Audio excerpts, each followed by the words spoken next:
Alright, so let's see. This again, my leg is killing me.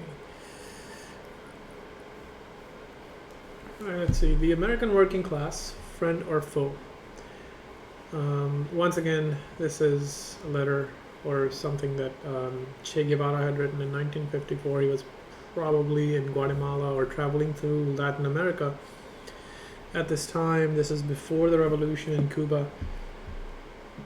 And presumably he's trying to decide if the American working class is a friend or foe to the global south, I'm assuming, or the developing countries, or the, at that time, the newly post-colonial states. Alright, written in April 1954, originally published in Casa de las Americas magazine, January to February 1988. Independently translated fragments of the same text were presented last week, interspersed with commentary by A. Rashford for New Socialist UK. Right, the world today is divided into two halves, the one where capitalism is exercised to full consequence, and the one where socialism has taken root.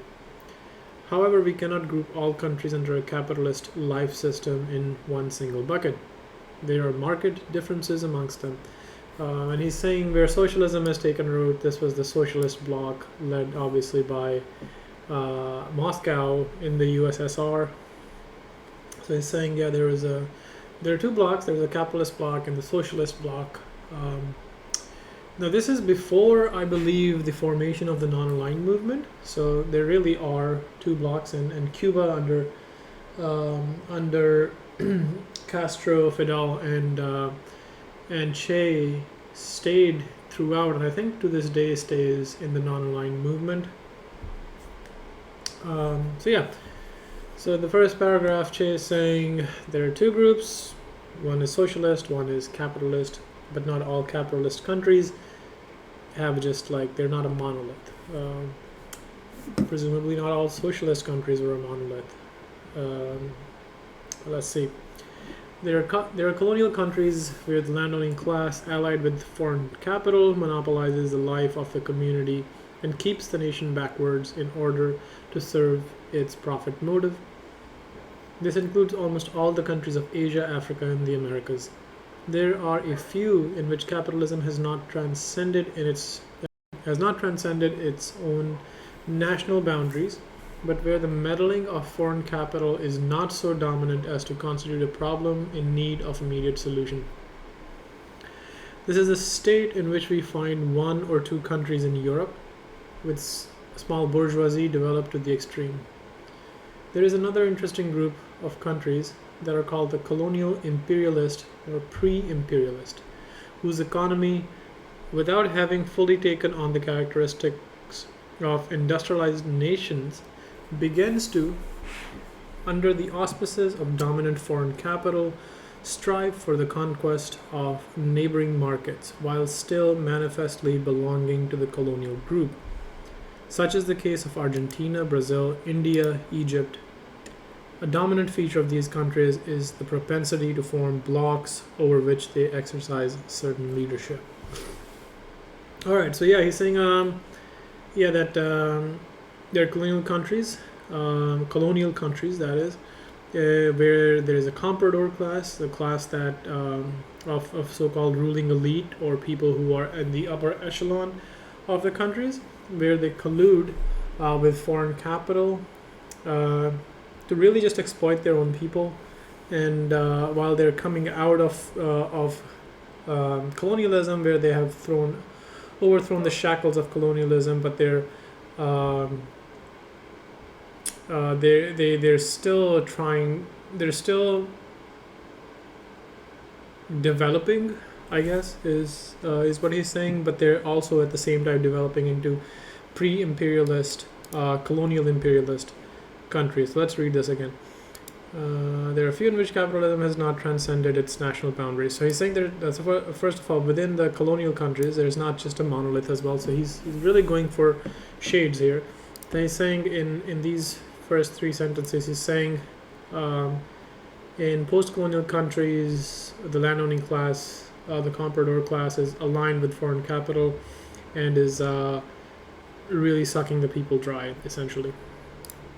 He then delineates between two different types of colonial or countries coming out of colonies, out of their status as a colony. So there are a few. He's saying there's in the colonies there's or post colonies there are two groups. One in which capitalism has not transcended its national boundaries. So when capital transcends or capitalism transcends its national boundaries, what it means is it's becoming into an imperialist force. So you are producing so much at home that you now want to dominate the markets overseas or in other countries and essentially force them to consume your stuff. The crisis of overproduction will produce imperialism, essentially. This is not a new insight. This is pretty all insight. Lenin and Luxemburg and major socialists have always recognized that. So next he says, so there's one group where the capital has not transcended its national boundaries. And then there's the other one, right, in which, and this is the one he's saying. These are the colonies. He specifically mentions Argentina, Brazil, India, and Egypt, where they are becoming like these pre-imperialist or colonial imperialist countries. And they are not at this time completely industrialized. He says without having fully taken the characteristic of industrialized nations. So you would assume they don't have, because they don't have industry fully developed, they don't have a crisis of overproduction. So they shouldn't be becoming pre-imperialist powers. But Che is saying, hey, they're becoming pre-imperialist or they're becoming colonial imperialists. So yeah, that's good. So he starts off, let's recap, he starts off by saying there are two halves of the world, capitalist and socialist. Not all capitalist countries are the same, so let's evaluate them in what buckets they fall into. And then he looks at the colonial countries. He says in the colonies there is a comprador class, which is sucking the people dry, sucking their blood. And then there are two different kinds of colonial or post-colonial countries. One in which capitalism has not transcended its national boundaries, which makes them, so they have not yet become imperialist powers or they don't have imperialist ambitions at the moment. And then the second group of post-colonial countries are those that are becoming pre-imperialist or colonial imperialist. And he specifically names Argentina, India, Brazil, and Egypt as those. So in 1956, that's how Che sees it. All right. Interesting so far. Another group, and one of the most important, is that of a nation whose imperialist expansion was curbed after the last war, so that's World War II. Such is the case of Netherlands, Italy, France, and most importantly, England.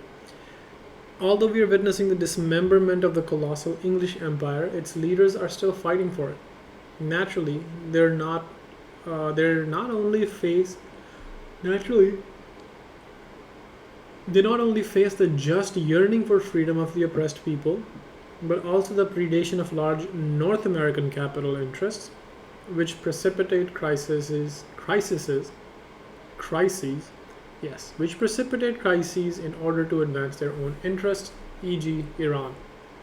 That's interesting. So what he's saying, he's mentioning the last war or World War II.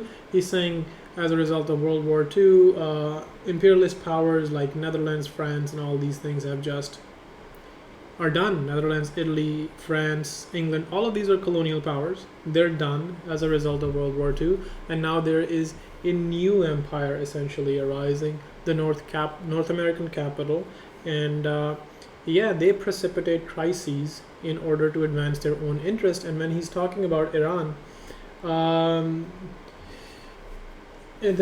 he's talking about what I'm assuming is the overthrow of Mossadegh, who nationalized the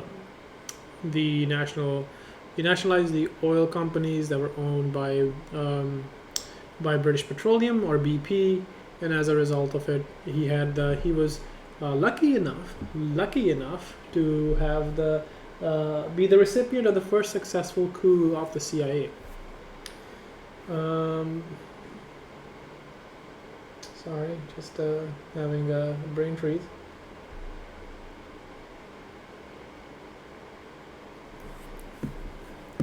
All right, let's go. For a minute, I had a brain freeze. The last group is that of imperialist countries in full expansion. So before he mentions imperialist countries who are in retraction, Netherlands, Italy, etc., etc. Netherlands, Italy, France, and England, all horrible colonial empires. And then he says the last group is that of imperialist countries in full expansion. Here, the United States stands alone. And it's important to remember at the end of the World War II, the main two powers that were left standing were obviously the USSR and the United States. United States being the capitalist, imperialist power. He's saying that the imperialist country that is trying to expand being the United States alone at the moment. And that is specifically, as he says, and that is the great problem of Latin America, because obviously Latin America, it's no secret, the majority of foreign policy establishment of the United States has considered it its backyard, and as such, if you have a backyard, you tend to get involved there. One wonders, how is it possible that in the United States, a maximally industrialized country with all the characteristics of capitalist empires, the contradictions that lead to total war between capital and labor are not felt? The answer must be sought out in special conditions of this northern country. Except for black people, segregated in the germ of the first serious rebellion, the other workers, those who are employed, that is, can enjoy enormous wages compared with those commonly doled out by capitalist enterprises. That is because the overhead of this actual pay over the standard required for profiteering is more than made up for by groups of workers from two great communities of nations, Asian and Latin American. All right, let's read this again. It's a little bit loaded. All right, so he's saying, why in America do we not feel the war between capital and labor? The answer must be sought out in special conditions of this northern country, except for black people, segregated in the germ of the first serious rebellion. He's saying black people are fine. They have a clear interest in fighting this war between capital and labor, but he's more interested in the other workers. He's saying the other workers, those who are employed, that is, can enjoy enormous wages compared with those commonly doled out by capitalist enterprises. He's saying he's interested and curious why in America, where all the contradictions of capitalism are laid bare, is there not a revolution? Or is there not a war between capital and labor? And he's saying for the black people, we understand that they're segregated, they're oppressed, and they have the germ of the first serious rebellion. Like, they have the germ for it, they are ready for it. But what about the other workers, those who are employed? Well, he's saying that they actually enjoy more compensation, more wages compared with those commonly doled out by capitalist enterprises. And he says this is because the overhead of this actual pay over the standard required for profiteering is more than made up for by the group of workers from two great communities of nations, Asians and Latin Americans. Interesting. This makes more sense now.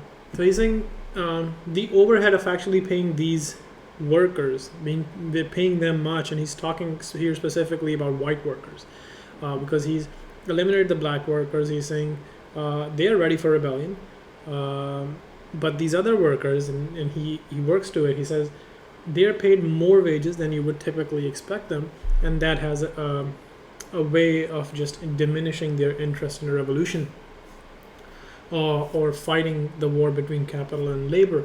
And he's saying the way these enterprises are able to pay them this much and compensate for it is made by profiteering and exploiting two communities of nations, Asians and Latin Americans. So the black people are already being oppressed, they're segregated. The white workers, and I'm assuming he's talking mostly about in the industrialized workers, they're getting more wages than than you would expect them to usually get. And he's saying that these capitalist enterprises are making up for it by exploiting the Asians and the Latin Americans. Interesting. It's also missing, and then one thing that I always want to highlight and not let slip through is the Native Americans. The Native Americans are also being exploited and genocided. So let's put that out there. All right, let's get a head on here. Asia shaken and with precedent set by magnificent victory of the Chinese people fights with renewed faith for its own liberation and slowly begins to remove sources of raw materials and cheap labor from the radius of operation of imperialist capitals. However, imperialist capitals won't yet suffer this defeat in their very own flesh. They transfer it whole onto the shoulders of the workers. Although part of the Asian victory hurts us Latin Americans, workers in the North also feel the impact in the form of layoffs and lower real wages. Interesting. Although part of the Asian victory hurts us, so the Asian victory is removing cheap materials and cheap labor from imperialist capitals. So they can't just make that money up, the capitalists that is, by exploiting Asian workers or Chinese workers. And he's saying, well, the imperialist capitalists, they won't just take this defeat, they're going to put it onto the shoulders of the workers. And presumably they would cut the pay of the workers. So that's how they would just transfer the burden.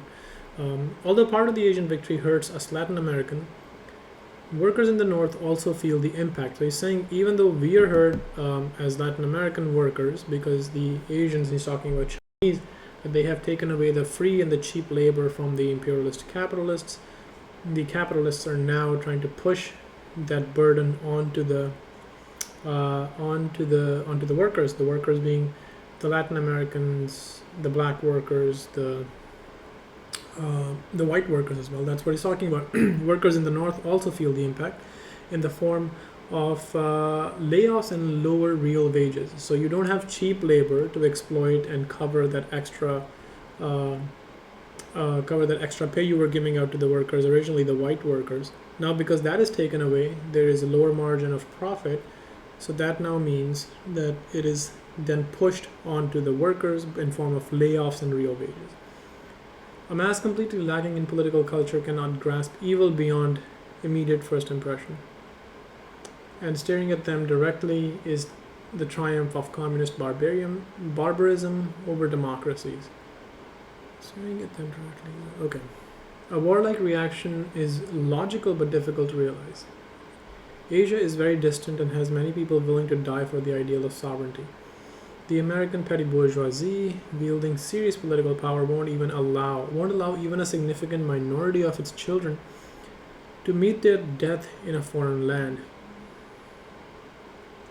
Facing this inexorable and impending loss of Asia, the imperialist power faces a dilemma. Either wage total war against the entire socialist enemy and all the peoples with nationalist yearnings, or abandon Asia and circumscribe its sphere of action to two continents that can be controlled for now, Africa and America.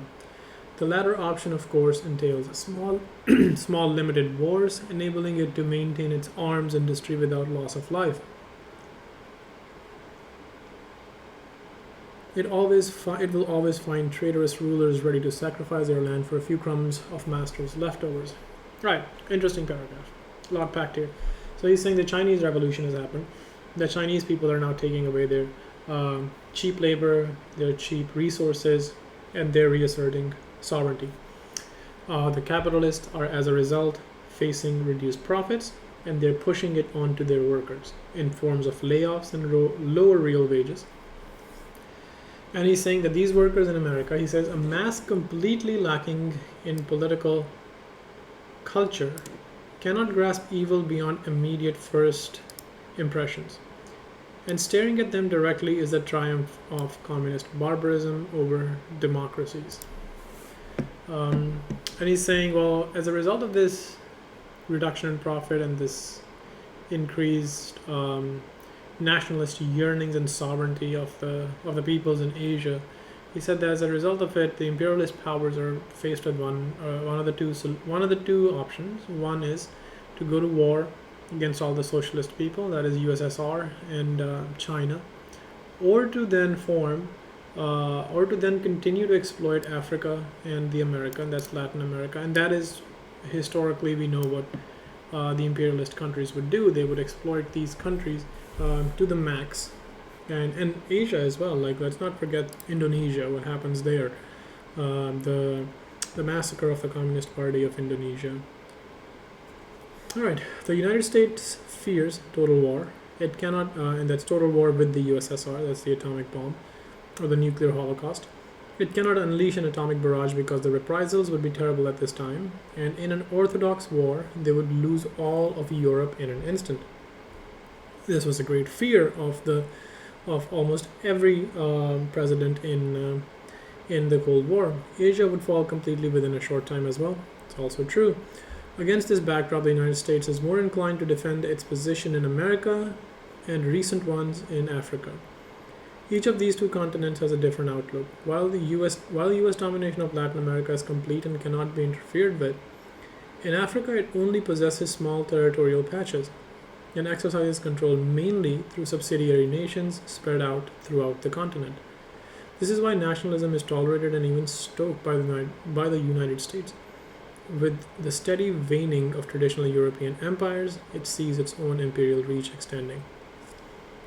This is a fairly clean and simple to follow paragraph. He's saying US doesn't want a full war with the USSR or China at that time as a result of a nuclear war or atomic barrage, as he calls it.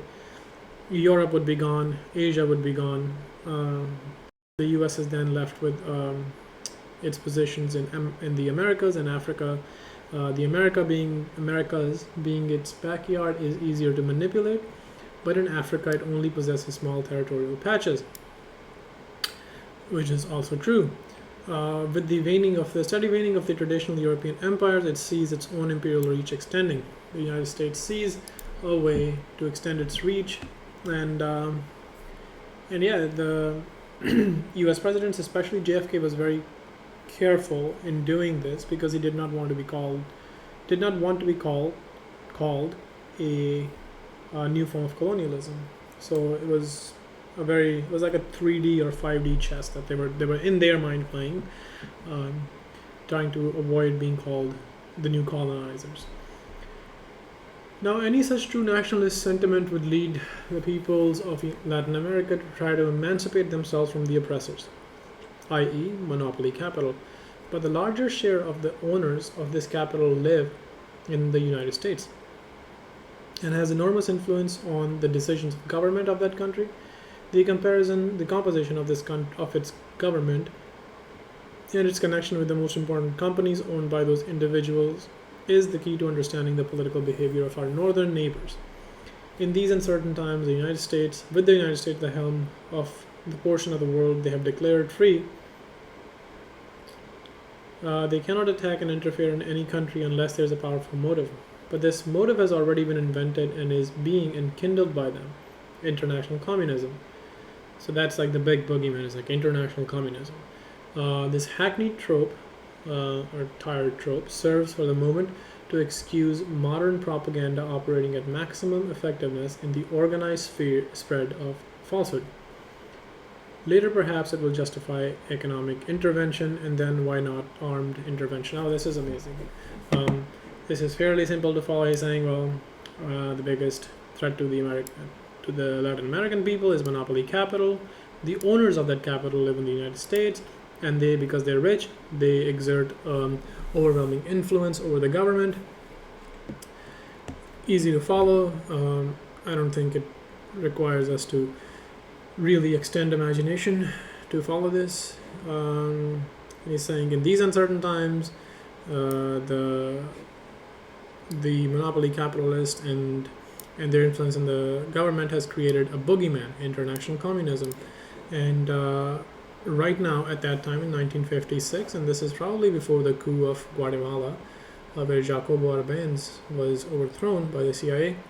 So he says, so Che probably does not have this context at the moment, but he's saying at the moment, um, it probably behooves them to justify, or soon it would behoove them to justify economic intervention and then armed intervention, both of which would eventually come. This whole defensive system is vital for the capitalists if they want to maintain their present system, but it also serves for a period of time the North American worker, since the abrupt loss of cheap sources of raw materials would immediately ignite the conflict inherent to the contradiction between capital and labor. I'll drink some water.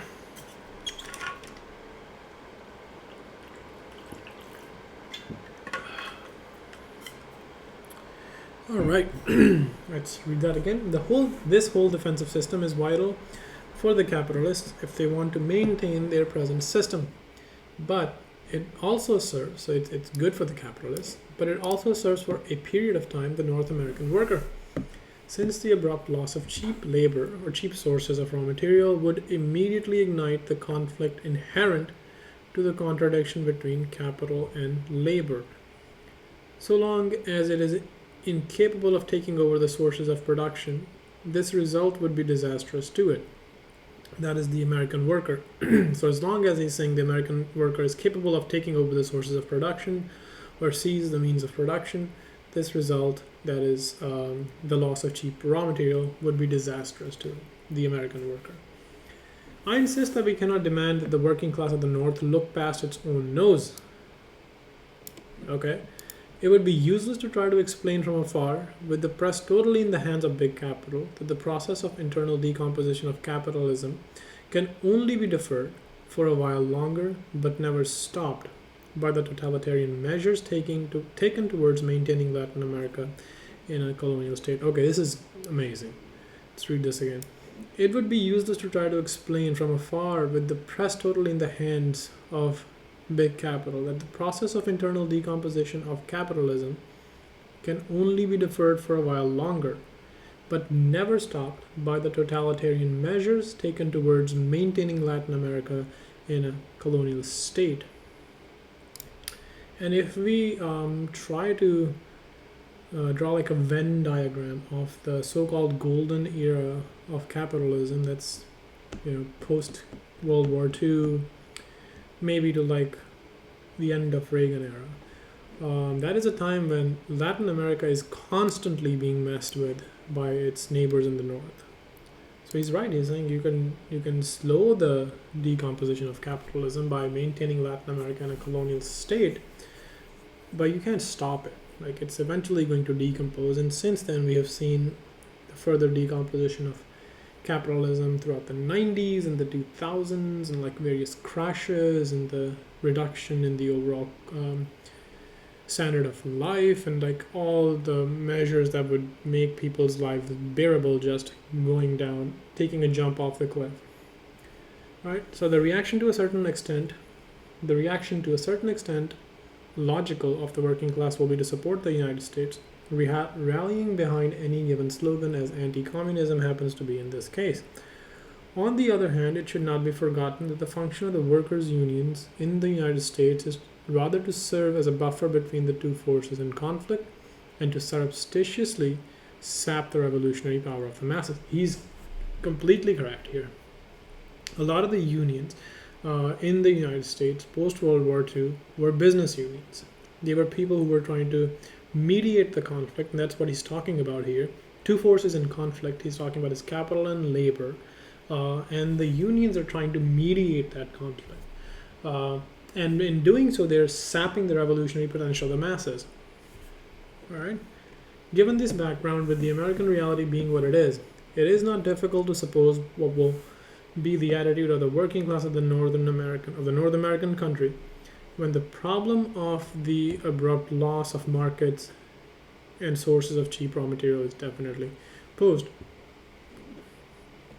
He's saying, given this background, we can kind of project what the United States working class would do if cheap raw materials were removed from the equations, which would lead to less profits from the profits for the capitalists. The capitalists would push that on to workers. The workers would get lower wages overall. This is, in my opinion, the stark reality facing Latin Americans. In the final analysis, the economic development of the United States and the need of its workers to maintain their standard of living means that our struggle for national liberation is not waged against a given social regime, but rather against the whole nation, bound as a block by the ironclad supreme law of common interest over their domination of the economic life of Latin America. Let us prepare then to fight against the entire people of the United States, for the fruit of victory will be not only economic liberation and social equality, but acquisition of new and very welcome younger brother, the proletariat of that country. Interesting. I was not expecting this to be in this letter or this writing. Che is completely right in one thing. So let's kind of break it down. His main thesis here is there's two blocks in the world at that time. There's a socialist bloc, there's a capitalist bloc. There's not all the capitalist countries are not the same. He first of all looks at colonial countries. He says, well, in the colonial countries there are those that are not imperialist, whose finance capital has not left its borders. They have come out of colonialism. So something like the Indonesian system was under a democrat, a small d democrat, Sukarno, who was then couped by Suharto. So that was not an imperialist country. But he's saying that some countries are becoming imperialist, even though they have just moved out of capital or colonialism. They're setting their ambitions beyond their borders, even though they don't have overproduction, which is generally the triggering cause of imperialism or capitalist imperialism. Right? And he's saying because of World War II, the traditional or the status quo colonial powers of Netherlands, Italy, France, Germany also, and England are just falling apart, and the United States is taking its power. And he is then saying the Chinese people have just had their revolution, so now they can strip away those cheap raw materials, and labor from the radius of operation of imperialist capitals. And that is to be remembered. I believe that is what Mao and the Chinese did. They essentially closed their country to foreign capital, which came with its own problems. But nonetheless, they removed their people from being exploited. And the main thesis that he lays out here is if those cheap raw materials are removed, it then reduces the profits of the capitalists. The capitalists then try to pass it on to their workers by reducing their pays or laying them off. And these workers in North America are used to a higher standard of living by getting paid more than they would if they were in Latin America. And the way these pays were justified by the capitalists was because they were exploiting Latin Americans and Asians and making stuff overseas, or like just exploiting the workers in general, and then just passing those benefits, so-called, over to their own workers. So that's what he says. And the main thing he says is that the United States realizes that it, at that time in 1956, doesn't want to go to a nuclear war with Russia or USSR. And as a result, it is left with two options: either to get involved in domination of Latin America, or to expand its domination in Africa, or presence in Africa. This way they can always have a source of cheap labor and cheap raw materials. Not just cheap labor, but cheap raw materials as well. And Che is saying, well, even though the Latin Americans are being oppressed, they're being oppressed by monopoly capital, but the owners of this capital live in the United States or the North American region, so United States and Canada. And these people, these owners of monopoly capital, are rich people, extremely rich people. So they, as a result, have a lot of influence over their government, and the government is then feeding into international threat of international communism, where the American working class is whole cloth just buying it. And that's what he's talking about here, that American workers realize, or North American workers realize, that the abrupt loss of cheap raw material from Latin America means that they would eventually get less money as well. So as a result of it, they have this tacit approval of the United States imperialist state and its imperialist ambitions, and that's why they buy into anti-communism. And he says that the workers' unions, right? They serve, and this is a time when they were business unions. Even to most recently, they were business unions. Now the workers' unions are becoming more militant, more radical. But there was a time, like I believe in Guatemala after the coup, there were AFL-CIO leaders who helped personally plunder those countries. So the American unions have an imperialist past. They would use their workers' organizing experience and links to hand over communists in the third world and have them murdered. This is well documented fact. In fact, Noam Chomsky and Edward Herman have a book.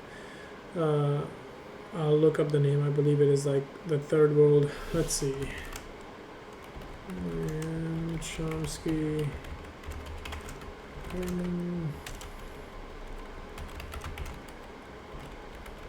books. So in this book, they go in great detail in one of their chapters about how the American labor, or organized labor, helped just essentially exploit a lot of the workers in Latin America.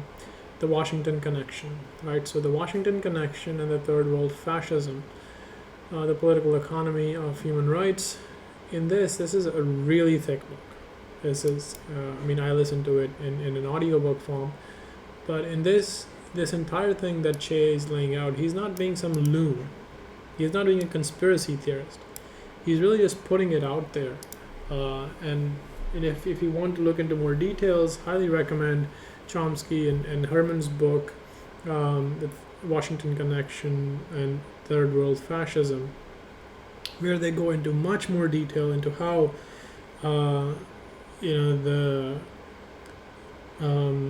powers in the North American imperialist sections, not just business powers, but also union organizations, helped maintain this hegemony in Latin America by essentially aiding the exploitation of Latin Americans by supporting their governments materially. Alright, so he's saying, given this background, so the main question obviously was the American working class, friend or foe. And this is 1954. It's possible he changed his opinion later on, because Che would go on to live on for, I believe, for like another 10 to 12 years. So he may have changed his position, but over here he sees the American worker for the time being as a foe. He says he says in the final analysis, the economic development of the United States and the needs of its workers to maintain their standard of living means that our struggle for national liberation is not waged against a given social regime, but rather against the whole nation. Right. So he's very clear. In 1954, Che is very clear. The American worker, the North American worker, is not the friend of Latin American or African workers. In fact, he's saying it's let us prepare then to fight against the entire people of the United States, for the fruit of victory will be not only economic liberation and social equality, but the acquisition of a new and very welcome younger brother, the proletariat of the country. So he's saying our struggle at that time in 1954, he might have changed his views, he might not have. He might still believed it to the day he died. He's saying that in our struggle, in the struggle of the Latin Americans, they will have to struggle against the North American worker. And once the Latin American workers have won their struggle, they would have liberated their North American brothers from this parasitic relationship to the imperialist state, and then they can move on. So interesting article. Did not expect it to take the turn that it did. I thought maybe he would be waxing a bit more philosophically about whether we can or cannot be friends. That is, the American workers or North American workers, if they are friends to the American workers at large. It seems like in 1954, Che was very clear that that was not possible. Yeah, interesting read.